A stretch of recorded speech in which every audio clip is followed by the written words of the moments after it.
અંકલેશ્વરમાં ચૈતર વસાવાના સમર્થનમાં આમ આદમી પાર્ટી દ્વારા આજે આયોજિત રેલી દરમિયાન પોલીસે આશરે 15 જેટલા કાર્યકરોની અટકાયત કરી હતી।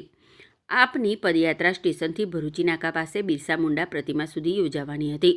રેલીની શરૂઆત પહેલાં કાર્યકરોએ બાબા સાહેબ ડૉક્ટર ભીમરાવ આંબેડકરની પ્રતિમાને ફૂલહાર અર્પણ કરી શ્રદ્ધાંજલિ આપી હતી। ત્યારબાદ પદયાત્રા શરૂ કરવામાં આવી હતી।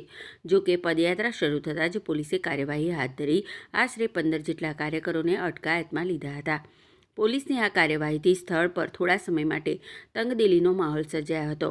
કાર્યકરોએ અટકાયતનો વિરોધ નોંધાવ્યો હતો।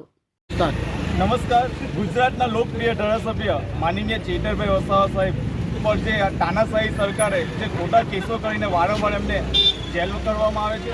ફક્ત 18 દિવસના બાળકને જે એને પણ સજા કરવામાં આવી છે, ત્યારે આ ભાજપ સરકાર હંમેશા તાનાશાહી કરી રહી છે। જ્યારે જે અન્યાય, શોષણ, અત્યાચાર હંમેશા ચેતરભાઈ એમની વચ્ચે આગળ રહ્યા છે, લોકોના હક અધિકાર માટે લડી રહ્યા છે। ત્યારે જ્યારે નર્મદા જિલ્લો આખો ચેતરભાઈ વસાવા આમ આદમી પાર્ટી જીતી રહી છે અને તે ભાજપ સરકાર જોઈ શકી નથી, એના વિરુદ્ધ જ્યારે ચેતરભાઈ પર ખોટા કેસો કરી રહ્યા છે અને એમને દબાણ કરવામાં આવી રહ્યું છે।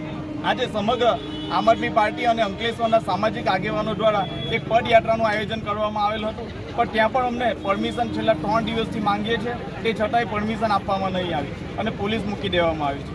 ભાજપ સરકાર હંમેશા તાનાશાહી સાબિત થઈ રહ્યું છે અને વારંવાર આ લોકતંત્રનું હત્યા કરી રહી છે। પણ અમને વિશ્વાસ છે માનનીય ચેતરભાઈ અને નામદાર કોર્ટ, સુપ્રીમ કોર્ટ, હાઈકોર્ટ દ્વારા અમને જામીન અને કોર્ટનો સ્ટે આપવામાં આવશે।